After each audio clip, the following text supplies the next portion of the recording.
You're listening to an Airwave Media Podcast. Capture your favorite summer feeling with Pandora Jewelry. Discover a collection inspired by the sunshine, freedom, and moments that make the season unforgettable. From sun-kissed metals to personalized pieces, ready to be engraved with your summer mantra. Each design moves with you, from beach days to golden nights and every memory in between. Shop Pandora Jewelry's new summer collection, in-store or online at pandora.net, and let your summer unfold. Good sleep is everything. That's why Ollie's Science Bag Support is made with a blend of melatonin and L-theanine for both kiddos and grown-ups. So when your mind won't switch off, you've got something that can help. Your racing thoughts and restless nights won't stand a chance. Find Ollie Sleep Solutions for the whole family at ollie.com. That's OLLY.com. This episode is brought to you by our Patreon members. Thank you so much. Join our Patreon for extra episodes, interviews, extra content, and to help support the podcast and help us continue to do the work we do. Go to patreon.com/ancienthistoryfangirl to learn more. Yay! Give her a crown! She won the patriarchy! Livia's kink is competency porn.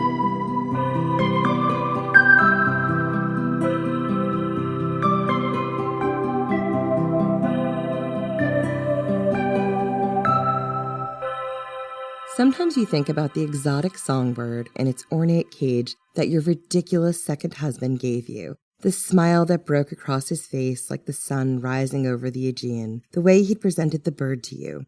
The joy he'd taken in the gift. He'd told you that he'd heard the bird's song and it reminded him of you, of the way you sang to your daughter in the mornings when she was colicky. He told you this one morning when he'd been gone all night and came home reeking of the cheap perfume of the Greek brothels he loved to visit, the ones he thought you didn't know about, but you knew. You forgave him every time, not because you loved him, but because you understood. You understood what this marriage was, that he would never love you, not the way Marcellus had, but that he would always give you a form of freedom that you had never experienced before, one that removed you from Rome, from your brother's house, from his control, one that allowed you to embrace the revelry and joy of your chaos-loving husband. You just had to keep your expectations low. Remember that his love is like the winter sun, brilliant and blinding, but brief, and when it's gone, what remains is cold. You love that bird. You love the way it sang in the mornings, how it would flit around in its cage. Its bright feathers reminded you of him, of the way he used to strut and dress like a peacock. You were always the peahen, allowing him to shine, directing him so that he was able to focus and thrive under your care. He never knew the game you played, but he knew that you were radiant and glorious and too good for him. He would show you that every night when he was home, worship you with his body, give you a pleasure that you had thought you'd go the rest of your life without. He gave you 2 daughters, and he gave you your bird in its cage. You haven't thought about that bird in years. Not after your husband left you, divorced you for his new queen, not after your brother forced you to move back into his household. He gave you a beautiful villa, one that was on his property. He gave you the freedom to raise all your husband's children, even the ones he had by the woman he left you for. He gave you the freedom to never remarry. He gave you the right to own property, as long as it was a property he was happy for you to own. And he gave you the gift of your son becoming his heir. And for a time, all those things felt like small luxuries, like they were enough, like this form of freedom could be enough. It was not the wild, hedonistic freedom you enjoyed with your second husband, but it was better than you could have expected. It was almost enough. And then your world shattered. Your son, just 19, was taken from you. Your world slipped off its axis. You could no longer find breath. The sun had gone dark. And all that was left were rumors, lies, and the exquisite bars of the cage you never knew you'd walked into. You think sometimes of that bird, of how she sang in the mornings, only in the mornings, how she would be so still and quiet the rest of the time, as if mourning something she could not name, could not properly grieve. Sometimes you feel you are only alive in the mornings, when the sun breaks the darkness, when you have a few moments where you forget that your son is dead, that you have been trapped in this cage, one you saw being made around you, bar by bar. and one you walked into willingly. Now you cannot find a way to leave, not in this life. I'm Jen McMenemy. And I'm Jenny Williamson. And this is Ancient History Fangirl, and we're back to our Julio-Claudian First Ladies of Rome saga. I love that cold open. Did you read it before, or did I just surprise you? No, I read it before, and I was like, I'm going to tell her in the episode how much I love this cold open. It broke my heart. Sing me the song of being married to Mark Antony. Oh my God, show me the light and the darkness. Octavia's been a really tricky person for both Jenny and I for a lot of reasons. She's just the sources paint her in such a unapproachable way. The sources dehumanize her. Absolutely. And we were talking about like a cold open for this episode because we don't always do one, but I started one with the last episode with Livia and it felt really visceral. And I was like, I do really want to carry that through. And I thought about going back to Livia again, and I was like, well, what if I went to Octavia? And then I was like, what if I went to Octavia and I give you some of this like weight that she's carried her whole life? And that's how we got here. We kind of were like, what would it have looked like to marry Mark Antony? To know that, like, he is a hummingbird. He flits from pretty thing to pretty thing, and he's powered by sugar and nectar that makes him a little drunk. Like, what would that look like? How would you survive? Poor Mark Antony. I love him so much. I know. Mark Fuckboy Antony. I love him. I give him so much shit, but I do. He would be fucking horrible to be married to, but he would also have some real upsides. He would. He would absolutely get you the best presents. He would give them to you while smelling of his mistresses, but he would be really kind about it, and he'd be great in bed, but that's because he's out with everyone. I would go out on a limb, because this is not necessarily directly documented in the sources, but I truly believe that Mark Antony knew where the clitoris was. He would have had to. Julius Caesar has admitted on a few times. Oh, Julius Caesar also knew where the clitoris was. I think they both did. Who do you think taught him? Julius Caesar has to take him aside. He's like Zeus being the fuck father. And he's like, listen, you shall be my fuck son. Listen, fuck daddy Mark Antony, I'm going to turn you into fuckboy. Or fuckboy, whatever we call him. He's definitely a fuckboy. He's not the fuck daddy. Yes, he's not a fuck daddy, he's a fuckboy. Listen. You need to know this, you fuckboy, and also go into all your relationships, let them know what you are, and it will be fine. And for the most part, it was. well, I wouldn't go so far as to say that, Jen. Not Fulvia. But anyway, yeah, so that's where this cold open came from. I was kind of happy to show you a slightly different side of Octavia. We're going to talk more about her story this week. As I've mentioned before in our last episode, I've been waiting for a really long time to tell the story of these women. Having this little mini arc has been really great to get back into their world. The Julio-Claudian wives, sisters, mothers, and daughters are, as I keep telling y'all, very fascinating. This is about how the women at the top also became complicit in the patriarchy and the system that abused them. That's what it is. And this is what it looks like when that's happening. And part of that is, with Octavia, as we'll follow, being a rule follower who did everything right and woke up one day in her cage. Or being someone like Livia, who did what she had to do to make sure she was never going to be running again and afraid. It's not a one-to-one correlation, but this is how these women brought us the patriarchy, whether or not they wanted to or not, or the Western patriarchy we have now, because they did have a hand in it. And it's not always their fault. It's just what happened. It was kind of their fault. I mean, I didn't say always their fault. It was kind of their fault, absolutely. I'm not absolving them. There are complicities that go on, and some of them you can see why they made that decision, and some of them you really can't. I feel like sometimes this is tangentially related to what's going on now, and sometimes it's not exactly a one-to-one comparison, but there are parallels. Yeah, and I think that, to me, what's important is not necessarily having a one-to-one comparison, because these are very different times that we're talking about. But the parallels and how you walk into the cage and how the cage closes around you, to me, is super important to look at. And that is something you can see going on now. Absolutely. They're hugely. So these women were a huge part of the creation of the Roman Empire. They were products of their society, of the world they were desperate to survive. But they were also, as I said, a huge tool of the patriarchy and have been through history in the way they're documented and shown to you. And many of them were complicit in allowing their society to tighten the reins of control that would become their own prisons. Because in the world that Augustus was creating, women had very defined roles, very clearly defined and codified roles. And if you didn't fit those roles, well, Augustus was not one to tolerate wayward women. but I'm getting ahead of myself. Let's return to our story. So Octavian had just defeated Cleopatra and Mark Antony. This was probably around 29 BC. He was about to assume leadership of Rome, about to establish an empire, about to end Roman democracy as they knew it. But before he could do all that, he had to take care of the women in his life. He had to make sure that his house was in order. Because Augustus was just so toxic, we cannot stress this enough. He could not handle strong women. Fulvia, she almost destroyed his ambitions. She'd gone to war with him. She'd defied him openly. She'd opposed him. She was unreasonable. Cleopatra, very aggressive and unreasonable and not nice. She held the wealth of Egypt over him. She piled that wealth up in her tomb and held a torch over it. She'd turned Mark Antony against him. She defied him. And to make matters worse, she was ungovernable and unreasonable, and in the end chose to take her own life rather than live under his rule. He could not abide women who behaved like that.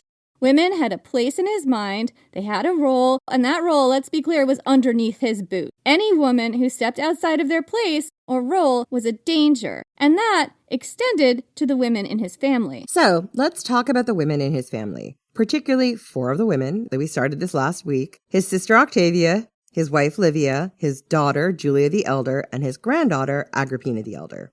Agrippina doesn't quite enter the story yet. For now, let's focus on the 3 women who define Augustus's early reign: Octavia, Livia, and Julia the Elder. So let's start with where Octavia's story picks up. Octavia is now widowed, although, to be fair, Mark Antony had renounced Octavia as his wife before he died, so not sure that the widow is the right term. I don't know. Were they divorced? Were they separated? I don't know. I believe they were divorced, but it's difficult because historians argue whether or not Mark Antony and Cleopatra were actually ever married. So if you go with the marriage of Mark Antony and Cleopatra not being legal, then technically I guess she's a widow, but they were separated. But were they formally divorced? I don't know. It's very murky. Yeah. So she was also left with a brood of children to raise, including the children of Mark Antony and Cleopatra. So that would have been 9 children at this point, if you're counting. Some of which are hers, some of which are Mark Antony's with other women. Most of them are Mark Antony's with other women. Most of her children, besides her 2 daughters with Mark Antony, would be almost out of the house, or at least teenagers. And if you're thinking it would be super awkward to raise the kids of my husband's mistress / 4th wife, historians debate whether Cleo and Antony were ever formally married, as Jen said, you'd be right. But Octavian wanted to keep the children of Mark Antony and Cleopatra close to the imperial family. He wanted to make sure that these children, who would have immense value as marriage prospects in the future, or the potential to be enemies to his rule when they grew up, were raised by his sister and given a formal Roman education, i.e., an education in Augustan propaganda and the culture that he was trying to build, so they would be less likely to turn on him. Absolutely. This was all about Octavian, almost Augustus, showing you his Julius Caesar-style mercy. He's going to raise them right. He's going to take care of them the way that their parents should have. He's going to show them all the wonder and splendor of this world, and there is no reason that they should ever make a move against him. What we're seeing here is someone who's really trying to play that long game and make sure that there isn't anyone who can come up in his waning years and try and overthrow him. So, after her divorce from Mark Antony, if they got divorced, Octavia took up residence on the Palatine Hill in the... Didn't she take up residence in Mark Antony's house, and that was a big point of contention between her and Octavian? That was while Mark Antony was still alive. So after Mark Antony died, the reins of control are now being tightened, which is the period we're at now. Remember, while Mark Antony was alive, whether or not he was with Cleopatra or they were divorced or not divorced, Octavia still had the power of Mark Antony behind her if she really needed to use it against her brother. But as soon as he was dead, there was no one who could speak for her or protect her except her brother Augustus. So she had to fall in line or risk having a massive war with her brother. One that probably at this point in time she couldn't win. Right. So, after Mark Antony's death, Octavia was forced, essentially, to take up residence on the Palatine Hill in the villa of Augustus. Was it in his villa, or was it, next door to his villa? Some sources say it's in his villa, but it would have been her own villa within, the property of his villa. They weren't living in the same house. They were, in the same compound, but in different buildings. In a compound is how I see it, yeah. For some reason, I was getting wrapped around the axle about these living arrangements. No, and you're right, too. And I've seen it different ways. I'm imagining it as a big compound where she's kind of living next to him, and it's real fucking awkward. Right. Augustus did want to keep everyone close under his roof or maybe on his compound. Let's be honest, there's no way they all lived in one villa, although some sources say they did. It was probably realistically a series of villas on one big property. A compound. Like Elon Musk built for his wives, right? That's pretty much what I think it was. I think even if it was one villa, as they might call it, it wouldn't be one villa as a modern person would think of it. I think it would probably be one large complex where they each had their own houses within it, but we're probably not all under the same roof. Yeah. So Augustus needed to keep his family, particularly the women in his family, close. He was a micromanager. So Octavia continued to raise a house full of children under the watchful eye of her brother. And the picture that we get is that she was happy to do this. That's the propaganda, right? That's what Augustus wanted everyone to take away, that this was the job of a noble Roman matron to raise the kids, to stay at home. Doesn't matter whose kids, her kids, someone else's kids, her ex's mistress's kids. Doesn't matter. She just loves raising kids. It's just what she does. Like, she's not a sentient being. No. She's just a child-raising machine. And as Jenny pointed out in the last episode, the reality is that she wouldn't have done much of the, day-to-day hands-on diapering raising. That would have been done by enslaved people and by tutors and stuff like that. But nominally, she was the parental guidance and support for all of these children living in her house. This brood of orphans sometimes. These brood of Mark Antony's orphans. I wonder how they all got along together. I've always thought about that. We're going to talk a little bit about that with Julia because we know that Tiberius was also sometimes in this household and they did not get along all the time. Anyway, so this is like her, her job to raise the kids, to stay at home, to be quiet and demure and obedient to the men and her family. Not at all like any Christo-fascist messaging we're hearing a lot of today. I see no resemblance here, no. But falling in line with Augustus's regime had certain benefits, many of which started shortly before Augustus was actually Augustus and he was still Octavia and he was not quite the emperor yet. And I want to be clear, it's not like Octavia really had a lot of choices here. As we said in the last episode, she had limited agency over herself. She was under the care of her husband or brother, depending on whether or not she was married at the time. So she was at their whims and mercy to a big extent. And we all know what Julius Caesar's mercy was like, and Augustus's was much worse. It was Augustus's mercy that ultimately led to Cleopatra's decision to take her own life. So let's get into what life was like for Octavia and why she might have been more willing to comply with her brother's wishes. First, let's go back in time a little bit and talk about what happened just after she married Mark Antony. The last time we focused on Octavia's marriage as a political bridge between the feuding men. And I left out a few things because I wanted to focus on how Octavia was used as a pawn and a throwback to these ancient founding myths of Rome that revolved around women acting as peacekeepers, as laying their bodies down to soothe these men and their wars. So this week, I want to talk about what Augustus did and gave his sister and also his wife Livia that might have made them more willing to go along with his grand and awful plan.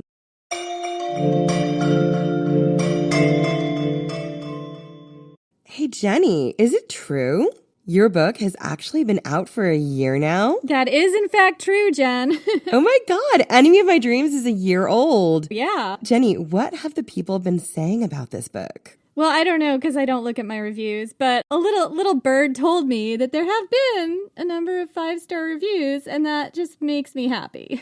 My favorite review that I have seen is this one. Oh my God, are you going to read me reviews? Quote, the best read ever. Think season 1 vibes of Outlander, but a Roman Empire. Wait. I've got another one for you. Quote, I'll be suffering from a book hangover for weeks. I aim to please, Quote, they are enemies and attracted to each other and they hate it. That is my jam. That's so fun. I love writing that. So if this sounds like it might be your jam, Enemy of My Dreams is out now in hardback, ebook, and audio download, and we think you should check it out. Available wherever books are sold.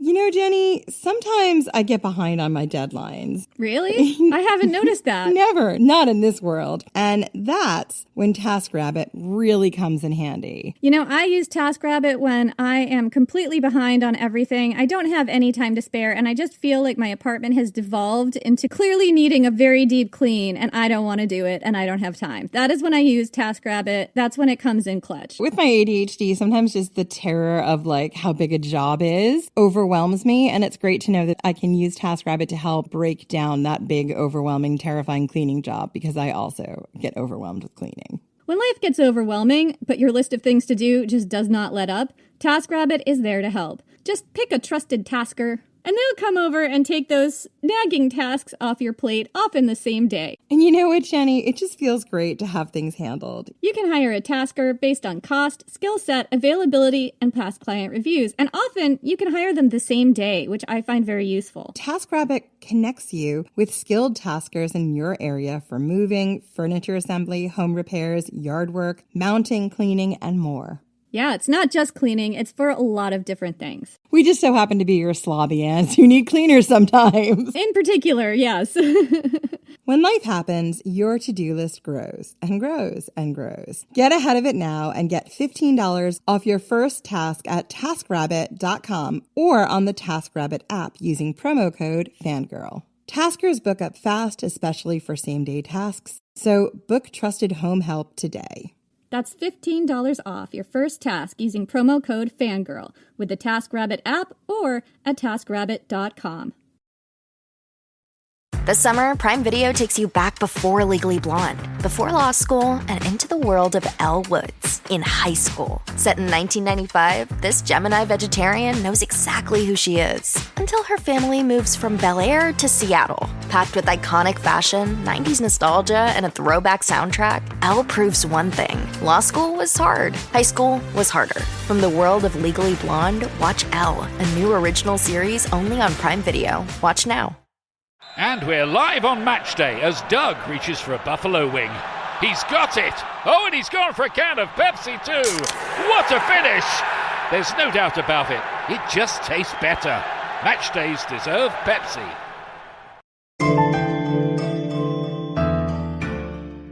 We have to rewind a bit, as Jen said, and talk about some stuff that happened while Augustus was waging his propaganda war with Mark Antony. He would absolutely have been Octavian then. This is very much prior to when he became emperor. And one of the first things he did was seemingly give a lot of power and rights to his sister and his wife. When Mark Antony had, fucked off and abandoned Octavia in Greece and gone to hang out with Cleopatra in Egypt. I was a little unclear on exactly when these started. I would say it's after the marriage, but it could be any time after the marriage between then and when Antony went to fuck off to go hang out with Cleopatra. These were things that he gave both Livia and Octavia. What we're going to talk about right now, some of it happened during the propaganda campaign and some of it happened potentially a little bit before. It was about making an image of women and what a Roman matron should look like. And that all would feed into the war eventually he was able to wage with Antony because he'd created this image of what a good Roman matron was. And then when Mark Antony fucked off to Egypt, he could weaponize that image against him. Exactly. Ding, ding, ding. And also why it was so important that he manufactured this image. He knew Mark Antony had the attention span of a hummingbird. So he knew eventually he was going to fuck up. So weaponizing this image of what a good, dutiful, wonderful wife was in Octavia and elevating her to these platforms and status would make it easier, should Mark Antony fuck up, to weaponize this against him. Again, playing a very long game. So, this is a quote from Britannica.com. Quote, in 35 BC, hoping to contrast Antony's foreign queen with the virtuous Roman women of his own life, Octavian awarded 3 honors to both his sister Octavia and his wife Livia Drusilla at Mark Antony. That's my subtext. The first was the protection of Sacrosanctitius. Sacrosanctitius. That is what it is. That's how you say that. Which made it illegal to verbally harass these ladies. You cannot harass the titias of these ladies. You cannot mention the titias. They are sacrosanctitias. They're sacrosanctitties and us. So this marked the first time that this honor, usually granted to male politicians, was ever given to women. The reason this was so important, and why this is probably the first time it was given to living women, besides Vestal virgins, is women, Jenny, were not supposed to be seen in the public sphere. Remember? A good Roman woman was not a public woman. So what Augustus is creating here is a first family like we see in our own White House. And what he's saying is, should you make fun of the first women, the first family, that is defamation, and we can do whatever we want to you. But he's also creating a space for these women to exist in public without harassment, to be fair. That is how you walk into the cage, right? Because on the outside, it's like, that's great. They can be in public. They can be this persona. They can be a person. You're not allowed to make fun of them. You have to be kind to them. You have to be respectful and polite, right? But the reverse side of it, which we will talk about, is that if you don't do what Augustus wants you to do, right? If you don't uphold the image he wants you to create and to live within, well, there are severe consequences that he will enact on you. It is kind of like saying you're not allowed to criticize a public figure, which is also not good. You're not allowed to have a comedy anything about a public figure, particularly if that figure is a member of the first family. So anyway, the second privilege that Augustus granted to his women in his family was immunity from tutela, or male guardianship, meaning that Octavia and Livia were free to look after their own affairs without male interference. Again, this was an unprecedented honor, usually only given to Vestal virgins. Finally, Octavian commissioned statues of them to be put on public display. By elevating his sister and wife in such a way, Octavian made his own family look like the epitome of Roman virtue. So, let's break this down for a sec, as we've been doing already, but let's do it a little bit more. So, first, as we've discussed, the rights of Synchrotanctidius. The rights of immunity from tutela or male guardianship, we've seen with Octavia's situation after Mark Antony died that that's actually quite questionable whether they actually get that in practice. Octavian gave his sister and wife, as we said, the rights of the Vestal virgins, which included to own property, to be free of male guardianship, and to have it be illegal for people to talk shit about them, for good or ill. The ability to have people not defame women was not something just given to them. It was usually reserved for men and Vestal virgins. So Jenny, this was unheard of, but important, right? Because Octavia was, at the time, in a contentious situation with her ex-husband, Mark Antony. And rumors were probably flying about how she couldn't hold on to her man, right? It's super important. So I suspect that the fact that Mark can't keep it in his pants, Antony, fueled these rumors, was probably painting Octavia as a cold fish who was just not compatible with anyone. Maybe a little bit like her weird brother, who we don't exactly like, but are slightly terrified of. Let's think about this for a second. Livia was also involved in a scandal around this time, right? Remember, she got divorced from her husband the day her second son, Drusus, was born and married Octavian a couple of days later. So that was also something that just wasn't done. There were rumors about who is Drusus's dad. It was not Octavian, but you know. But when we talk about remarrying, right, there were strict waiting times for divorce and remarriage. And Livia and Octavian just flouted that shit. So it's probable that Octavian wanted to stop idle gossip about the women in his family and how they weren't a perfect family, how they weren't perfectly family-oriented by his own standards, right? He wanted people to just forget about all those scandals that happened. Right, he wanted people to forget that Octavia was cold and not loving and couldn't hold on to her man, and Livia was so disloyal that she just dropped one husband to marry another seconds after she gave birth. I'm not saying that that's the case, I'm just saying, well, probably for Livia, realistically. That would have been the negative perception, right? Yeah, I mean, to be fair, Livia's husband was also her cousin, 19 years older than her, and Octavian wasn't so much older than her, so maybe there was something there. But I think what I'm going to say here is if you leave the Livia bit, remember Octavian also divorced his wife the day she gave birth to announce his engagement to Livia.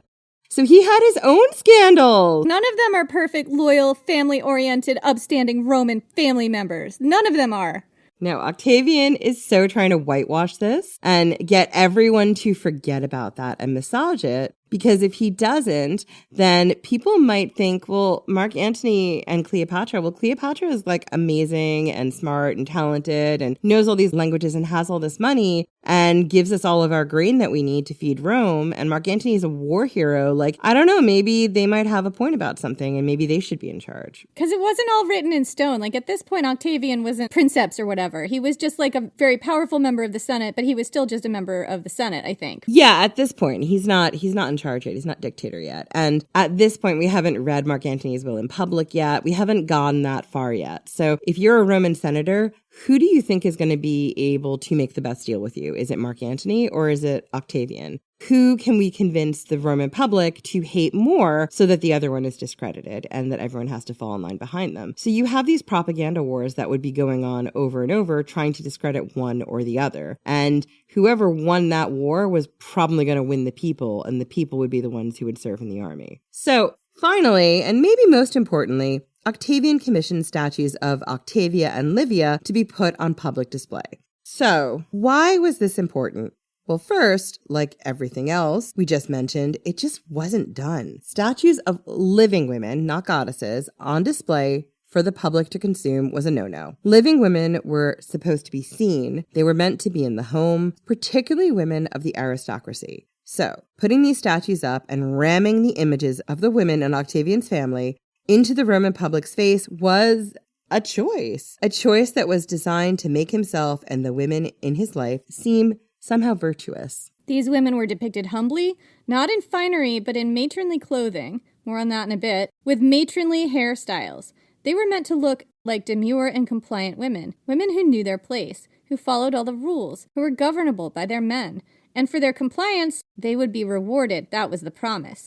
Except they weren't. Not really. But we'll get to that in a bit too. For now, let's stay with this thread, because there are more things that mark out the treatment and display of Octavia that we have to break down. So let's talk about how Octavian managed to make his sister's image and the image of pious Grace go viral by putting her face on coins.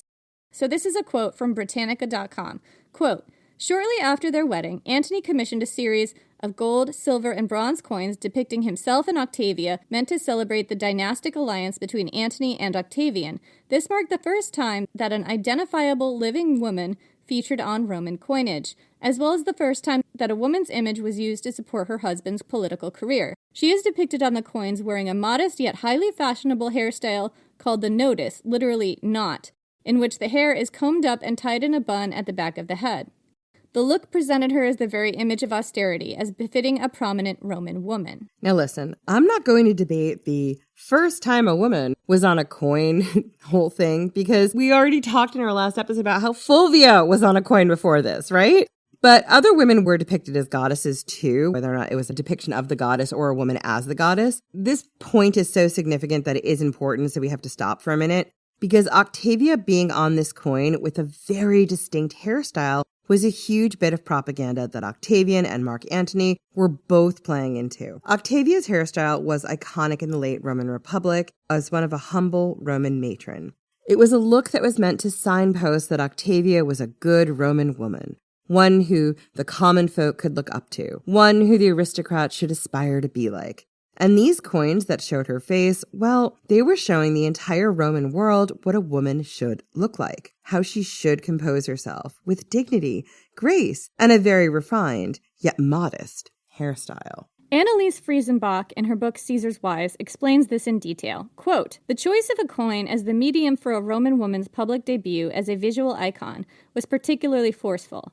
Coins duplicated and distributed such images on a huge scale and found their way into the palms and pouches of a ruler's subjects quickly. At one level, Octavia's first public portrait was a resolutely traditional affair, personifying her as the good and faithful wife of Roman legend, a serene support to her husband. Even her hairstyle was on message, a meticulously combed arrangement known as the nodus, literally knot, in reference to the distinctive roll of hair swept up harshly above the forehead. This rigid pompadour was highly fashionable among both well-to-do and less well-heeled women of the 1st century BC. Its demure austerity projecting the appropriate image for the respectable Roman wife and mother, and it was a style from which Octavia never deviated during her lifetime, at least in her official portraits. But, despite the comfortable familiarity of the nodus, the post-Brundisium coins confounded the status quo that had previously refused to contemplate the sight of a living woman on state-sponsored iconography. Portraits of women had appeared on coins in the empire's eastern provinces, but never on ones directly issued by Rome itself. For the Senate to sanction the image of a woman on a coin issued to represent the government of Rome to its subjects was a striking innovation. Before long, Octavian would use it to turn the tables on his opponent. She's getting into how Octavian weaponized this image of the good and faithful Octavia against Mark Antony. And in particular, weaponized it within Rome, so that every single Roman citizen would see what a good and faithful Roman wife looked like. And they would put that next to Mark Antony, and when Mark Antony eventually fucked up, which he did, you'd be like, how could you cheat on that wonderful woman, right? He's really building a story here, because he knows how this is going to turn out. He knows Mark Antony's going to cheat on her. He knows that. Absolutely! So yeah, this was a huge deal. And the way Octavia is depicted here is so important, because this image of a severe yet modest, humble yet refined Roman matron was something that Octavian would work his whole life to solidify as the role for all Roman women to aspire to, and that work started at home. So look, Octavian, and now I'm going to call him Augustus pretty much, even if we do dip back and forth in time. Augustus desperately wanted people to believe that he was a normal dude who lived a normal life. Not a king, remember, he's not a king. Emperors, Jenny, they're just like us, right? Right? No, because he doesn't want to get stabbed. So we're billionaires. We don't have to eat them. We need to eat the rich. So how did Augustus win this image war? Well, he enlisted the help of his sister, his wife, and his daughter. And he used fashion, Jenny, as his weapon. Now, this is a quote from Britannica.com again. Quote, aware of her brother's obsession with his public image, Octavia lent her skills to help present him as a humble man of the people, in order to conceal the true extent of his autocratic powers. Every day, Augustus wore a humble wool gown that had been woven for him by Octavia, Livia, and his daughter, Julia the Elder, hoping to foster a sense of domestic tranquility among the families of Rome. Augustus sometimes left his villa open to the public, where onlookers could see Livia and Octavia hard at work at the loom. Though this was clearly a choreographed publicity stunt, the message was clear. Even the most powerful Roman women performed their feminine duties as was expected of all wives and mothers. It's like a woman zoo, a lady zoo. Y'all know I don't drink very much anymore. You can see why I'm probably going to wind up drunk at the end of this. This is killing me. So, this was Augustus's game. He used the women in his life to make him look like a man of the people. He let people see his women at work, doing things that all women were supposed to do, right? Weave for their menfolk and presumably their children, right? But not for themselves, no. No. They just wear the scraps of whatever's left over. Everyone must come first. So, the reality here is different. Let's be honest, Octavia, Livia, and Julia were not spending their days just weaving. They had other pressing business to attend to, particularly Livia. We'll talk more on that later. Livia was a real power behind the throne. But this image of humble women, even though they were seated at the apex of power, was important to the narrative that Augustus was crafting. This reminds me of with Augustus and his humble tunic is Trump's red hat. That frickin' MAGA Make American Great hat. He loves to wear it and pretend like the man has ever worn a hat in his life. He has not. Didn't he do a whole publicity stunt where he pretended to work at McDonald's for 5 minutes? He did. He absolutely did, to show you he is a humble working man of the people. But again, every time I see those red MAGA hats and I see Trump wearing one, I'm like, you with your very bad comb over, you don't wear hats. Like, this is just, it's so performative to me. It's like, I am one of you. I even wear the hat. I wear it all the time. I wear it in official photos when I shouldn't be wearing it. Some people are hat people and some people are really not hat people, and he's not a hat person. And what I think also is you see him wearing it in a lot of places where you wouldn't be wearing a hat, like maybe a funeral.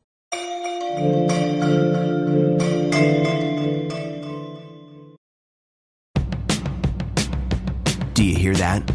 Sounds like breakfast is ready. Because Quaker's coming in hot with morning nutrition. 100% whole grain oats and a good source of fiber to fuel the rhythm of your morning and kickstart your day. And that sounds absolutely delicious. Fuel to start whatever's next. Quaker, official sponsor of FIFA World Cup 26. This episode is brought to you by State Farm. Listening to this podcast instead of doom scrolling? Smart move. Another smart move? Getting help from one of State Farm's 19,000 local agents when you choose to bundle home and auto. Bundling, just another way to save with the Personal Price Plan. Prices are based on rating plans that vary by state. Coverage options are selected by the customer. Availability, amount of discounts and savings, and eligibility vary by state. Introducing Taco Bell's new jalapeno citrus salsa. With bright citrus, real red jalapenos, guajillo chiles. Usually, you add sauce to the food, but when the sauce is this good, the food is just there to get the sauce to your mouth. That rolled quesadilla, not a rolled quesadilla anymore. Now it's a sauce shovel. Taco Bell's jalapeno citrus salsa. Get it with any item on the Cantina chicken menu while it's here. At participating U.S. Taco Bell locations for a limited time only. While supplies last. Contact store for availability. So how does this align with what's going on now? Like Augustus, Donald Trump surrounds himself with visibly compliant women Women with a certain look, demonstrating what good, ideal women should be like in his authoritarian regime. I think what he's doing is using them as a shield to a certain extent, but also as an example, like Octavian did. Exactly. They were a shield for Octavian and his own scandals and his own likability problem, while he sort of figured out what his public persona was going to be that he was going to use to manipulate the people of Rome as well as the Senate. And they were also there to be an image, a projection of what good Roman values are, what good Roman women, good Roman stock look like. Well, part of this time period was conservative d-holes like Octavian thought that the women of the late Republic were out of hand, and they were providing another example for what women should be like. And I think that's absolutely clear that that is also what's going on now. Absolutely. And let me be very clear. The women of the late Roman Republic were out of control. And Augustus is going to run up against this again and again. We talked about Fulvia and Claudia, Cleopatra, and we are going to talk about the women in Augustus's own family, including his daughter, who were also out of control. And I bring this up now because it is so important to Augustus to look like he has control and that women will fall in line because this is their role. And that's important because when women have agency, they are destabilizing to everything he's trying to build, which is a hierarchical, an even more hierarchical society with really clear defined roles. Because an autocracy functions by making men submit, and the way they make men submit is they give them a little house with a group of people that they can be king over. So they can be king over their own little microcosm of women. So if women submit to men and men have women to submit to them, they will bend over and submit for autocratic men who want to rule over them. Like, they're happy doing that as long as they get to feel like they're king in their own castle and the women will submit to them. They don't feel like they're subordinating themselves in an unmasculine way. This is absolutely at play now. You can see Donald Trump surround himself with these women who are just aggressively performing femininity. Yeah, it's very, very strange. They're all a very particular type, with the exception of Susie Wilds, who's been with Trump forever, and she has kind of a matronly look. She doesn't fit the bill, but you kind of get almost a mother feel from her. She's not in the public eye, and her role is kind of mommy cleans up your messes, which is what she does for him. So maybe he doesn't care as long as she can do it well. The other women who you see, they're very much performing femininity at you with their Botox. Anyway, so the image of the women that Trump surrounds himself with supports the message that women in the regime must submit themselves to men as part of the authoritarian project. As we've discussed, they promote that and try to make it look good. We see several women in Trump's orbit who play this role. For example, Kristi Noem, Pam Bondi, Caroline Leavitt, Ivanka Trump in the first administration, his wife Melania, and there are definitely lots of others. I mean, I would say most women who are high profile in the MAGA world do this. These ladies all have a very similar look. Long hair, blown out barrel curls, they are thin, they are usually, although not always, blonde, they are mostly white, and they very much conform to conventional feminine norms with really caked on makeup, long hair, eyelash extensions, tight clothing, ostentatious cross jewelry. There's this meme about Republican makeup. I'm sure you've noticed. It's extremely unsubtle makeup, foundation that doesn't match the skin tone. Nothing is blended, let's be clear. Very heavy black eyeliner. The makeup they wear is the kind of makeup look that I dread. My whole life, I've been a pale ginger who's got big, fluffy clown hair. And when I wear makeup, if I tried the Mar-a-Lago look, I would either look like I was wearing like really pale, caked on, almost ghostly makeup, or really yellow, like aggressively like bad tan, doesn't match anything. I'm going to break in to say that's what everyone looks like when they wear the Mar-a-Lago makeup. That's what that look is. The point of that look is to make everyone understand that you are wearing a very expensive full face of makeup, that you can afford that. There's a luxury to that. There's a luxury to having Botox. There's a luxury to the barrel curls and the perfect blowout, right? That's what you're trying to get everyone to aspire to, is the luxury of beauty in a lot of ways is either a time luxury or a money luxury. I think it's both most of the time. I mean, all of those looks, no matter what, like even if you have a team to help you put it together, is time consuming. Yes, and if a woman's time is spent making sure that she looks perfect before she even opens her mouth, well, that's going to exhaust a woman. And it's going to make her think about other women who are opening their mouths who don't have on a full face of makeup and a full thing of curls or, long waves or whatever, right? It's going to immediately set women up to judge others. I agree that is one message. The other message, though, is I think expensive is a key word there. But I also think that it's something to hamstring women. Like, it's an expectation on our time and our money put on women that isn't put on men. So it hobbles us just one more handicap to keep women from the public eye. Because if we're spending 4 hours on makeup a day, that's 4 hours we can't spend, building power in the community or whatever else we're doing. It's a way to hamstring and hobble women that might seem trivial, but it builds up. And you compare this to the trend in Silicon Valley for some founders to just wear black t-shirts all the time and stuff. Like, that's the opposite of that. Like, you don't want to put bandwidth into what you wear so you can think about more important things. Absolutely. And what I was going to say is that's not to say that there aren't many women who spend a lot of time in their beauty regimes and do great things in the community. Not saying that.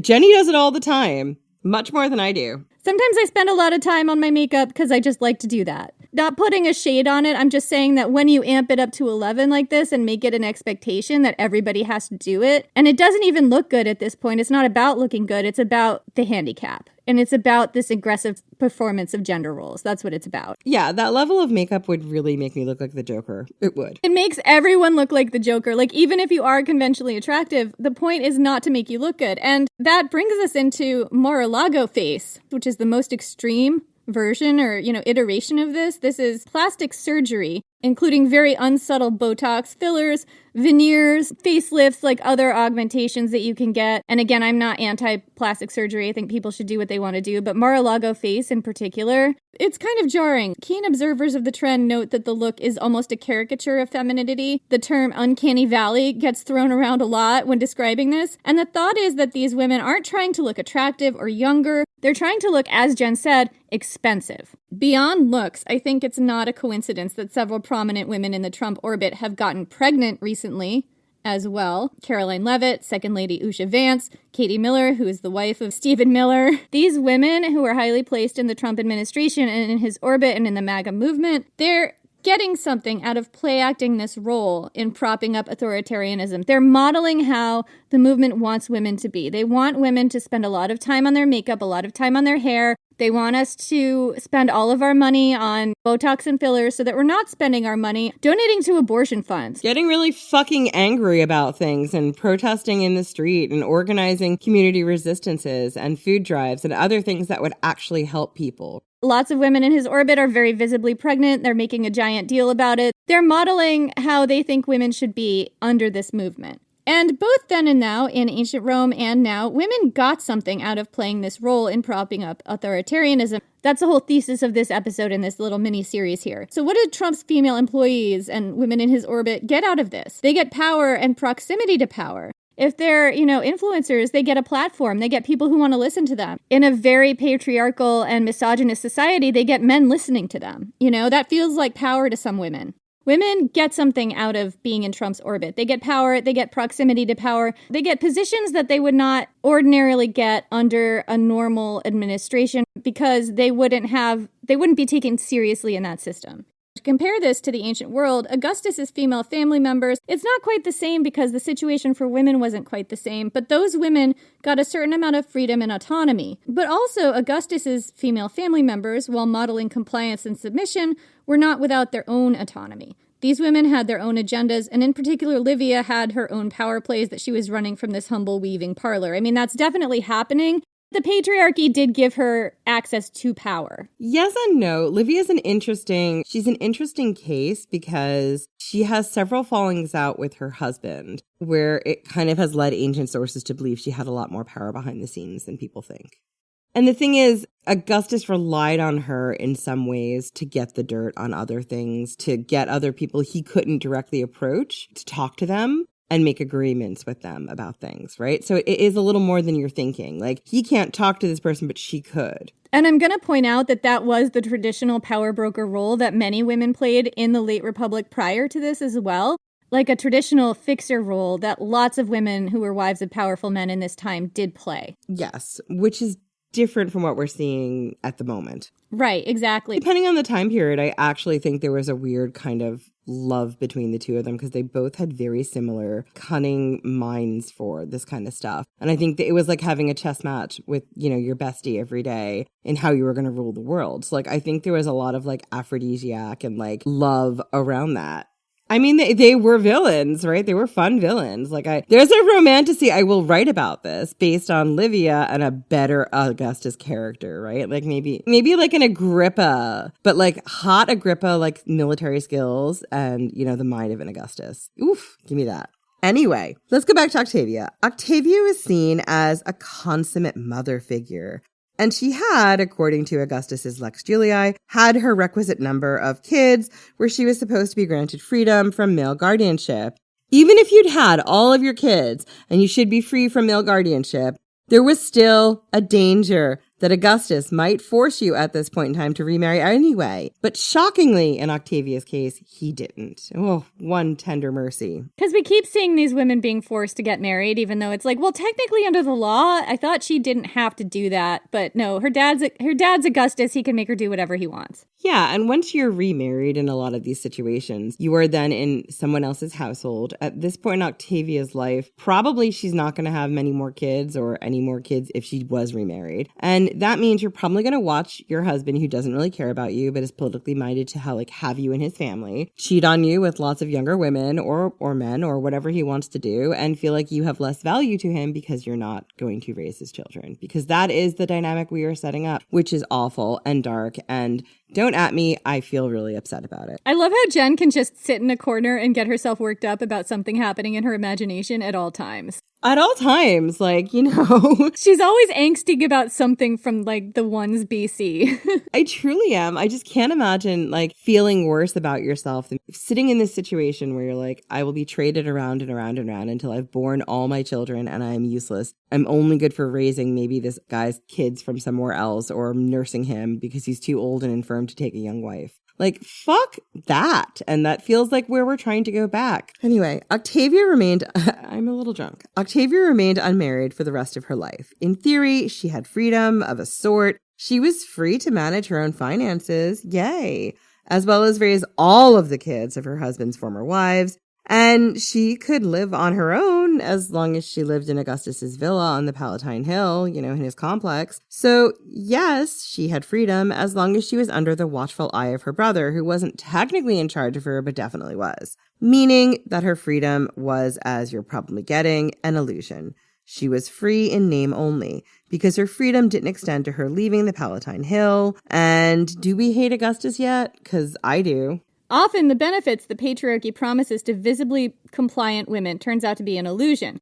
Ask Pam Bondi and Kristi Noem about that. They were the first to be fired when their policies and positions went south under Donald Trump. Yeah, they were also scamming and got caught. Trump has been scamming us from the beginning.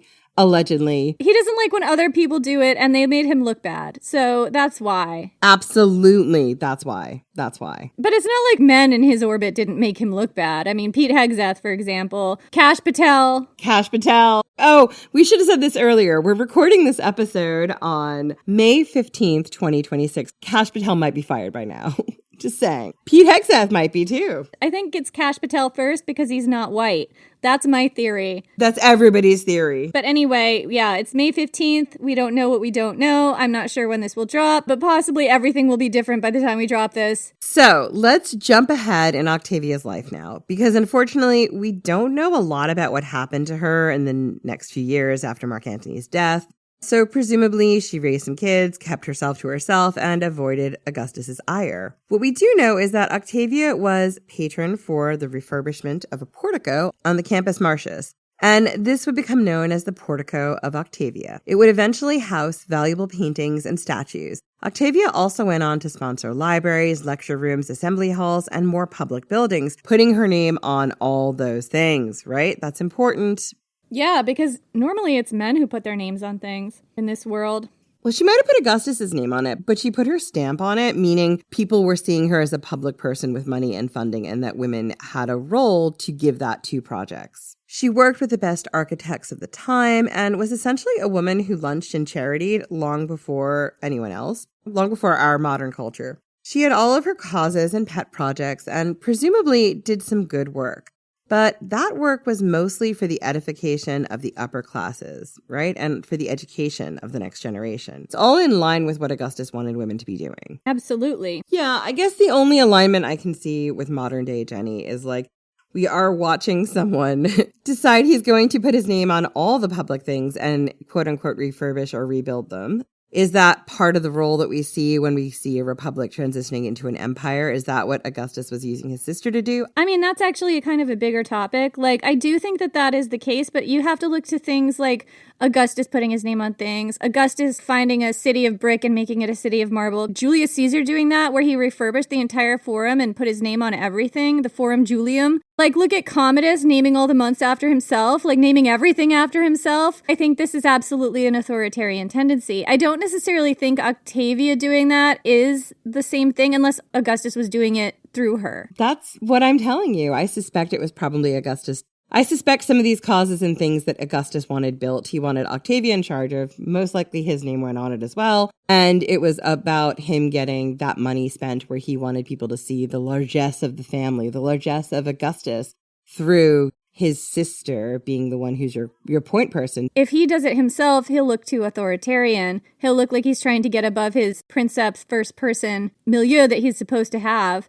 And when she does it, there can't be anything untoward about that because of how good and matronly and pure she is. She's not selfish. She's not doing it for herself. She's doing it for Rome, right? Like, there's a lot of plausible deniability there. You know, I was just thinking there's also your no kings and your eat the rich at play here, right? Because if Octavia, rather than Livia, is doing this, if she's doing this, then where's all this money coming from to fund these projects? It's not from the government. It's not from the taxpayers, right? Nominally, it's the wealth of Mark Antony. The first family doesn't want to be too wealthy, so this could all be spoils for Mark Antony, right? And the first family, and she's using that money to beautify Rome. Not necessarily the Julian money, but the money that she got from her husband. But also, if she's using the Julian money to beautify Rome, the public would see that as a better use of funds than, I don't know, them building themselves another palace or something. Absolutely. But what I'm saying is, like, there's deniability that the money could have come from Mark Antony's wealth, right? Who knows if he had any? And it's not that the first family is so egregiously wealthy like a king or an emperor yet. In the beginning. They are starting because Augustus had the wealth of Julius Caesar, who had the wealth of Gaul, and he had the wealth of Egypt. Like, he had Cleopatra's money, and he went around, doing all his genocides that he called the Pax Romana and taking resources and wealth from those places and pocketing it. Like, this is documented. Yes, I would say that at this point, their wealth was stratospheric. At this point it was, but having Octavia do this says that, like, they give all this money, this wealth, it's not just that they're so wealthy, it's that they're good at it. It's like Donald Trump building the ballroom. There you go. And we don't have to pay for it. He's going to pay for it, but he's not. All of a sudden, it's taxpayer money. How did that happen? It's doubled in size and price. Yeah. So anyway, I just really wanted to make that clear that there's a game he's playing here where they don't want to look too rich just yet. Once it's officially an empire, he can have as much money as he wants. But right now in this little transitional bit, and if we get people used to, like, the women doing this good work, building and stuff, it's another way to launder money. Well, it's like Donald Trump claiming that he's going to put money in charities that he's not going to. Allegedly. So it's time to once again look at how the patriarchy pits women against each other, because we have not talked about that enough in this podcast. Let's be clear. Not enough. I'm going to need another drink in a minute. I'm so glad that this is a magnum, this cider. So anyway, we're going to talk about the issue with women deriving their power through marriage or their sons, because in the mid-20s AD, Augustus realized that he had an heir problem. He was in his late 30s at this point, and his marriage to Livia had failed to produce any living children.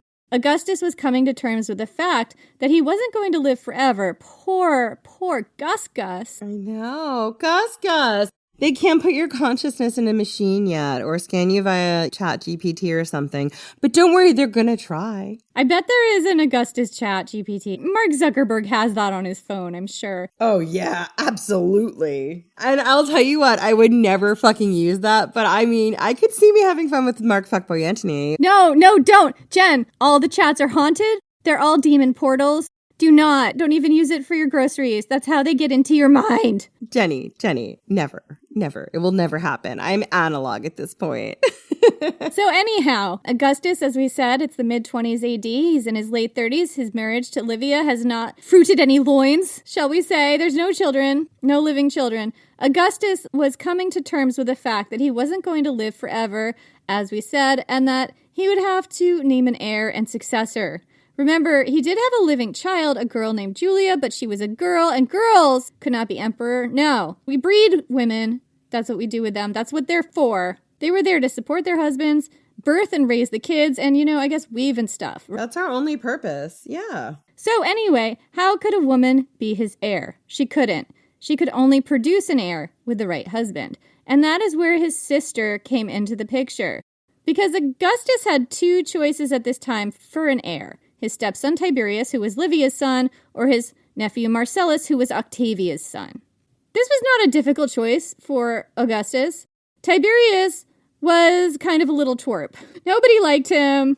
He was a weird kid that nobody liked. I mean, to be fair, nothing against weird kids. We are both the weird kid that nobody liked in middle school. I think that's pretty clear. So anyhow, Tiberius was very unpopular. He was seen as gloomy, reclusive, tough to get along with. It's hard to have a normal conversation with Tiberius. Marcellus, though, he was the golden child. He was charming, he was popular, he had that swagger that made people really like him. So Augustus married his only child, Julia, to her first cousin, Marcellus. Let me tell you something. If you're a golden boy in the Julio-Claudian dynasty, it doesn't work out for you. It doesn't. You don't last long. Don't be very good at anything if you're a Julio-Claudian. It's important who Julia is married to because that marriage is going to produce the heir. At this point, Augustus is past the point where his son can be heir. It needs to be his grandson. So this marriage obviously favored Octavia because this is Marcellus, Octavia's son, that Augustus chose. Livia had failed to produce an heir for Augustus.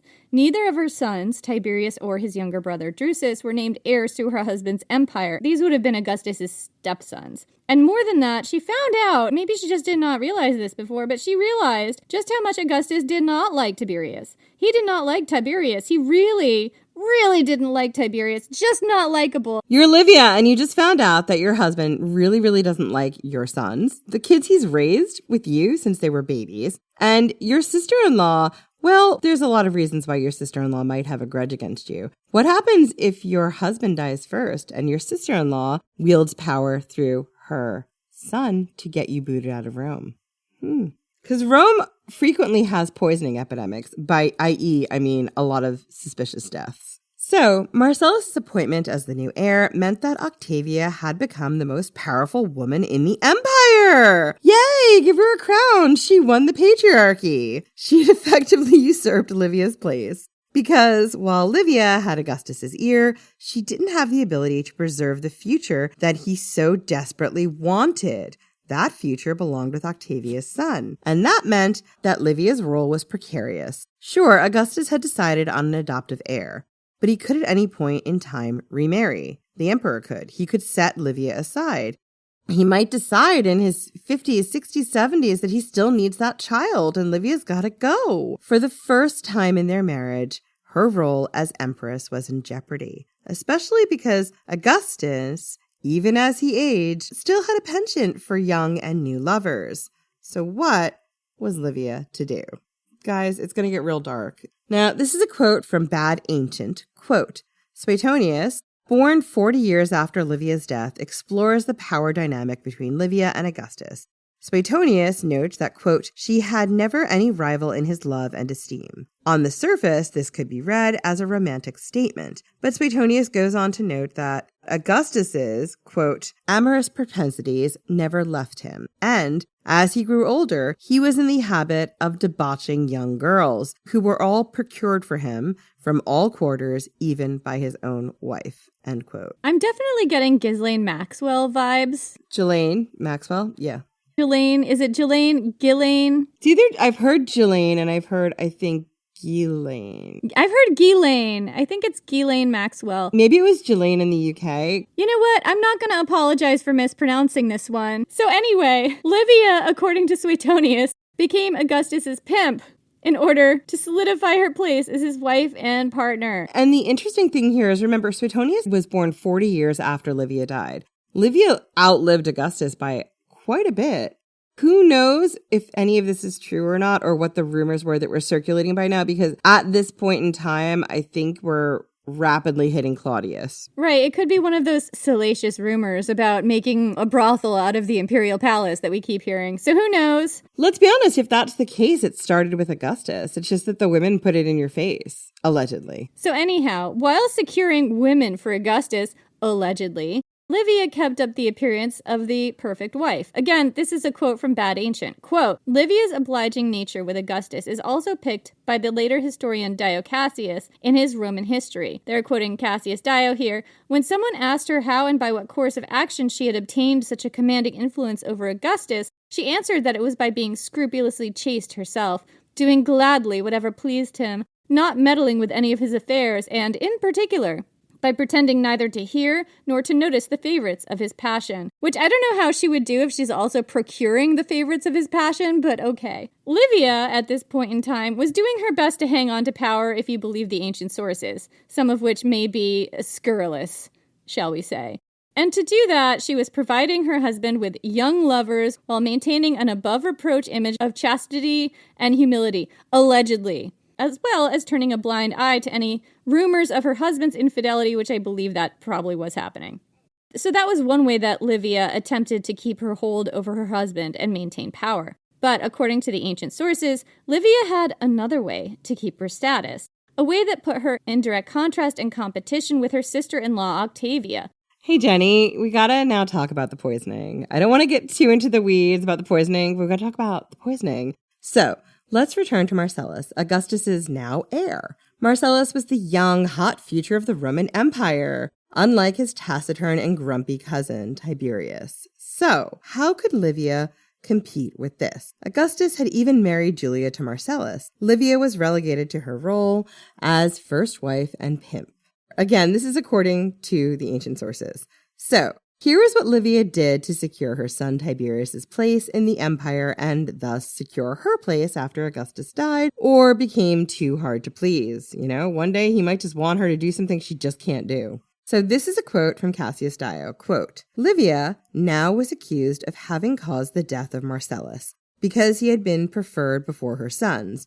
But the justice of this suspicion became a matter of controversy by reason of the character both of that year and of the year following, which proved so unhealthful that great numbers perished during them. And just as it usually happens that some sign occurs before such events, so on this occasion a wolf was caught in the city. Fire and storm damaged many buildings, and the Tiber rising carried away the wooden bridge and made the city navigable for boats during 3 days. Okay, I find this very spurious. Let's break it down, babe. I come away with this thinking Livia has been unjustly accused of poisoning Marcellus. Now, I'm not saying she didn't have reason to potentially poison Marcellus, but from this paragraph from Cassius Dio, I am not convinced. Because number one, there was already a plague in the city. He could have died from the plague. A lot of people were dying from the plague. Number two, Cassius Dio lists a lot of weird signs, fires and storms and wolves and floods in the city, none of which are proof that somebody poisoned somebody else. Those are my thoughts.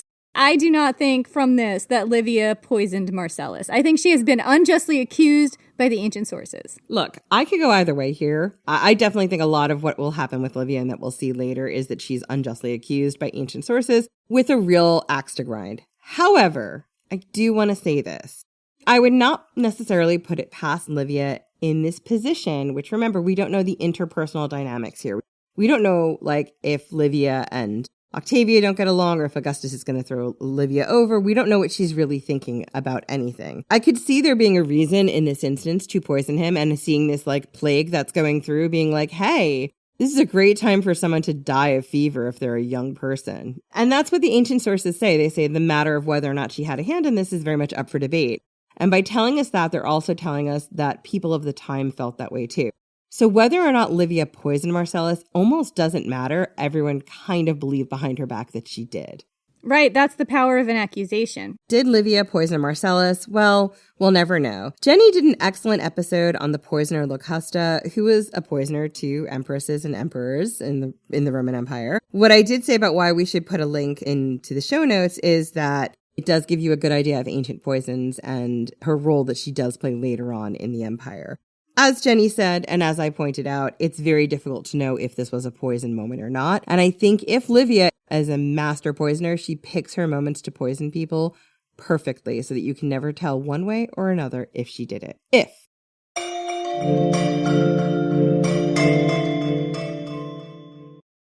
Chronic migraine is 15 or more headache days a month, each lasting 4 hours or more. Botox, onabotulinum toxin A, prevents headaches in adults with chronic migraine before they start. It's not for those with 14 or fewer headache days a month. It prevents on average 8 to 9 headache days a month versus 6 to 7 for placebo. Prescription Botox is injected by your doctor. Effects of Botox may spread hours to weeks after injection, causing serious symptoms. Alert your doctor right away, as difficulty swallowing, speaking, breathing, eye problems, or muscle weakness can be signs of a life-threatening condition. Patients with these conditions before injection are at highest risk. Side effects may include allergic reactions, neck and injection site pain, fatigue, and headache. Allergic reactions can include rash, welts, asthma symptoms, and dizziness. Don't receive Botox if there's a skin infection. Tell your doctor your medical history, muscle or nerve conditions, including ALS, Lou Gehrig's disease, myasthenia gravis, or Lambert-Eaton syndrome, and medications, including botulinum toxins, as these may increase the risk of serious side effects. Why wait? Ask your doctor, visit BotoxChronicMigraine.com, or call 1-800-44-BOTOX to learn more. Got a Sam's Cafe pizza order up.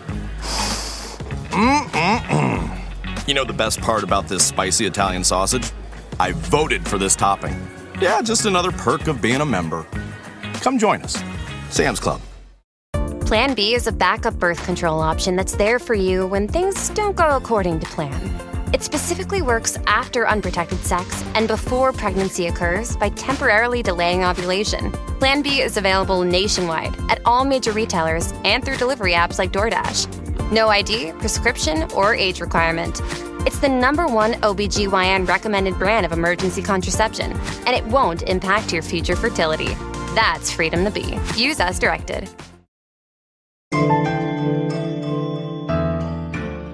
But either way, the death of Marcellus, who died at the age of 19, changed everything, and particularly for Octavia, but also for Augustus, because now he continues to have an heir problem. But Octavia was despondent. She never recovered from this death, a death she believed her sister-in-law might have had a hand in, regardless of whether we think this is questionable or not. Do we know that she definitely believed that? I think there's definitely a feeling that she probably believed that. These were the rumors that were circulating. Remember with Augustus, he's trying to create this perfect family, but there's still people at the core. And there are still people looking at this perfect family and saying, I don't like Livia. She's the bitch. I'm going to get her kicked out of the imperial family by spreading these rumors. Or fucking look at priggy Octavia. Who wants to be friends with her? Because people are assholes. So I think it's always important to remember that ancient sources, much like modern sources, have an axe to grind. We only have certain ancient sources, and we don't know if those were the conservative sources, the left sources. We don't know anything. So anyway, Octavia may have believed that Livia had a hand in Marcellus's death, and this may have strained relations between both women. Octavia still had to live in her brother's household, though, on the Palatine Hill. And remember, she never did quite get that freedom she was promised for having her requisite number of kids, her 2 marriages, and doing everything right, because that's how the patriarchy works. Now, her only son was dead at 19, and her power was crumbling before her. The only power she could exert was to push for Julia, her niece and former daughter-in-law, to marry anyone but Livia's kids, to ensure that Livia was shut out of power and did not benefit from the alleged poisoning of Octavia's son. I can really see how, there could have been this real feud between them. Oh, I bet there was. I get this feeling that Livia would be a very difficult sister-in-law, particularly because in order to stay in the position she's in, and it's a position we can assume she wanted because she left her husband, on the birth of their son. But once you get in that position, if you're not like Octavia and popping out a kid all the time, if your infants aren't surviving the very high infant mortality rate, or you're unable to conceive, and you're with a guy who's now decided my main concern is my dynasty, is my future, well, he doesn't like either of your sons. If his daughter marries Octavia's child, well, what's the point of you?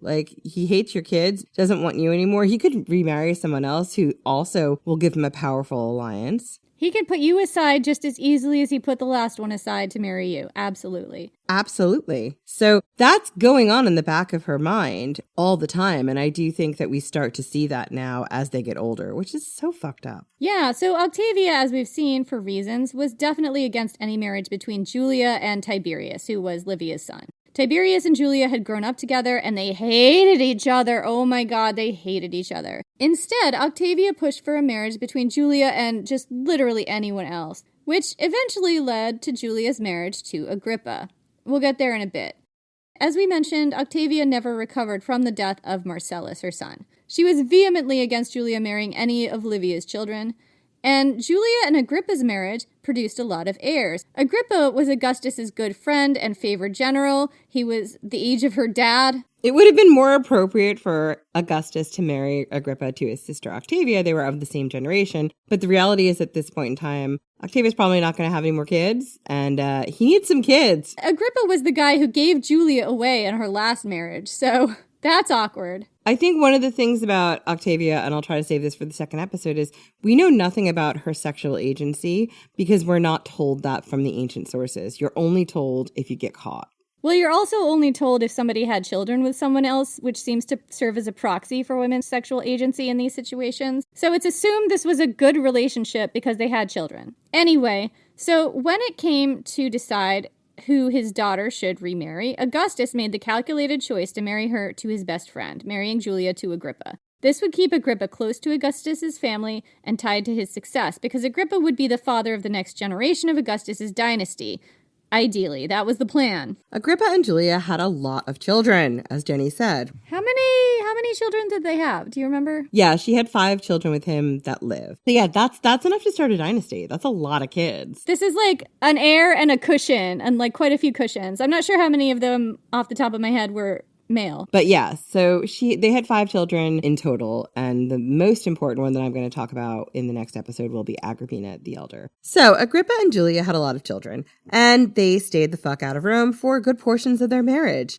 Julia became lauded all over the empire for her fertility. For a time, she was modeling the perfect feminine compliance with the regime. Agrippa modeled taking his wife and family on military campaigns, keeping very visible in the public eye, but not always in the eyes of Rome, but very much in the eyes of his troops and the peoples he visited. Away from Augustus's close eye, Julia could have a little freedom and make friends with the soldiers and the peoples in other places. It was a very clever move if Octavia was pushing for this, and definitely for Agrippa pushing for it, right? This is a way to really create an army that's loyal to you, a la Julius Caesar and Mark Antony. Gaining some sympathy with the troops could politically benefit her in certain situations, and getting out from under Augustus's thumb could have benefited her in her life, and that probably had something to do with why she agreed to do this. Whoever Agrippa married would always be a threat because the soldiers loved him. And by marrying his daughter to Agrippa, it means that, the soldiers not only love Agrippa, they love his family, Julia and all her brood, and me, by extension, the father-in-law. The same age as the groom. Yeah, there's definitely strategy going on in both directions. Now we're going to go back to Octavia. Okay. While Julia's gallivanting around with Agrippa, this is what Octavia is dealing with in the public eye in Rome. So Octavia, as we mentioned, was devastated at the loss of her only son, Marcellus. The ancient sources tell us she became reclusive and was only seen in public when kind of coerced or forced. And she spent the rest of her life dressing in mourning clothes. Remember, she'd raised 4 daughters, had loads of grandchildren, and tons of her stepchildren that she'd raised, and she never once took off her mourning clothes. She was just always mourning the child who wasn't there. She was considered a true mother of Rome, a woman who mourned her whole life for the loss of her only son. Worldhistory.com recounts this story about Octavia and Virgil. Quote, her grief would be all-consuming, as highlighted by one memorable story. The poet Virgil was reciting a passage from his epic poem The Aeneid before Augustus and his family. He came to the part where the hero Aeneas is in the underworld and sees a parade of Roman heroes. When it is revealed that young Marcellus's ghost is among them, Octavia reportedly fainted and collapsed into Augustus's lap. God, that's awful. But again, I'm sure that might have happened. She might have been weeping or whatever, but there's a reason we're projecting this image. Octavia spent the last 10 years of her life in mourning and seclusion with limited public appearances, allowing Livia and Julia, when she was in Rome, to take her place as the female leaders of the first family. But Livia would also experience the loss of her son.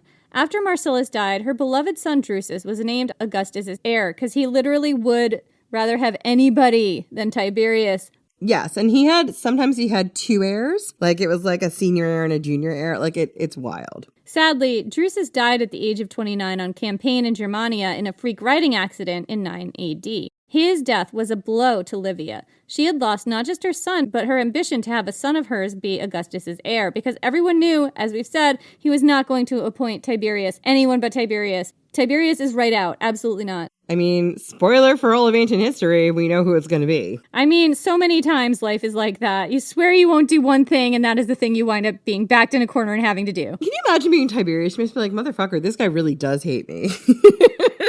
My aunt hates me. Everyone who raised me hates me. Am I the problem? Is it me? I'm telling you right now, as a privileged man in ancient Rome, he did not have the thought, maybe the problem is me. I don't think that's too far out on a limb to go on. Fair.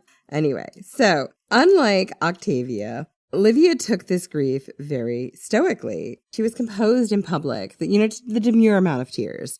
Some people would have even called her cold. She came off as someone who didn't grieve hard enough, right? She didn't care enough. Right. Octavia is performatively fainting into people's laps all the time. She's got a lot to live up to. She really does. Livia was coming off as someone who was calculating and plotting and trying to figure out how she could use this death to cement her place as the first lady of Rome, not just through Augustus's reign, but when he passed. Because she was determined she was never going to be that woman running in the dark from assassins. Not again. She was not going to hitch her ride to a stupid and incompetent man. She only wanted to be with the most powerful men who would always afford her a level of safety and wealth and security. Livia's kink is competency porn. I can see it from here. Oh God, I know. I can too. Am I Livia? I have something in common with her. I mean, she's very much based on, Attila of the Julii. They draw from this. They also, in House of Cards from Netflix, that first lady is drawn on her. So this is a quote from